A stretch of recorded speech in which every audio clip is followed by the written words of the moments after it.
So, yun guys, present ko muna tong dalawang Minasbad Lapo. Ay, hindi. Minasbad putol pala, putol. Minasbad Lapo. Minasbad Lapo ni Katribo. Minasbad na. Ito guys ay 12 inches plus. Hindi na eksakto eh. Yung blade niya.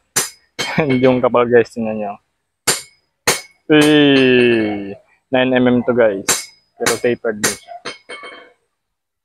Yung blade niya, convex.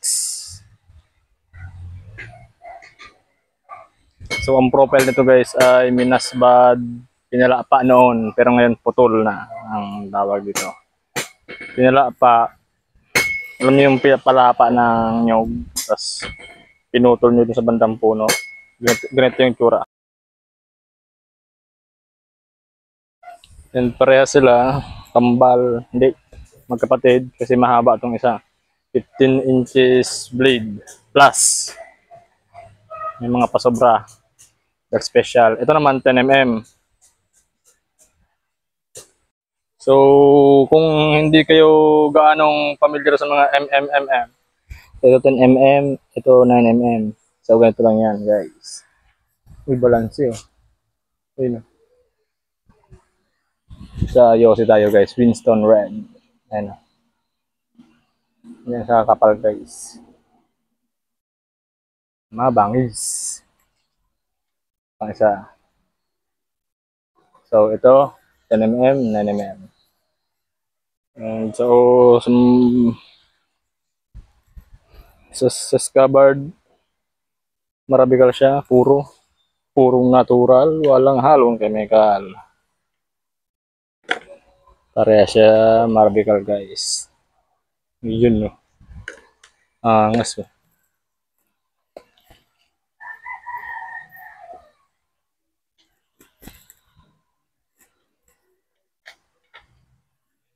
And sa ukit guys, merong angkla,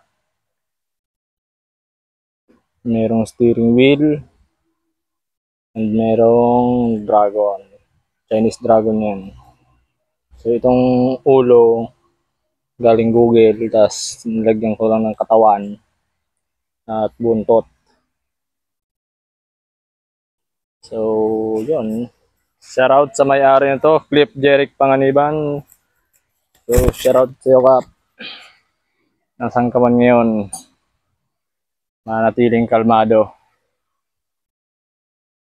So tapos na. Halos kasabayan to ng dalawang kaalis na ni-restore ko eh. So mga inunglo sila guys, mga inunglo. Mga inunglo.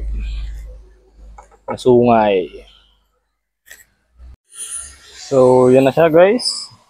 Magkapatid na Minasbad Pinalapa or putol. So yan. Lahat sila all goods. Parang kambal. Sawig din talaga.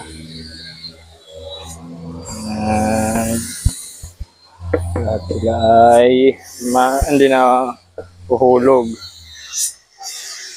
So yan. Muli, shoutout sa iyo kapatid na Cliff Jeric Panganiban. So sa presyo pa lang nito guys na napag-usapan namin na ano lang ito, halos pumatak lang siya ng 250 USD. So ibig sabihin na sa ibang bansa yung may-ari. Tinawaran niya kasi sa 250 USD yung dalawa. So, goods na. Mag-uusapan naman yan eh. So yun guys. Peace out.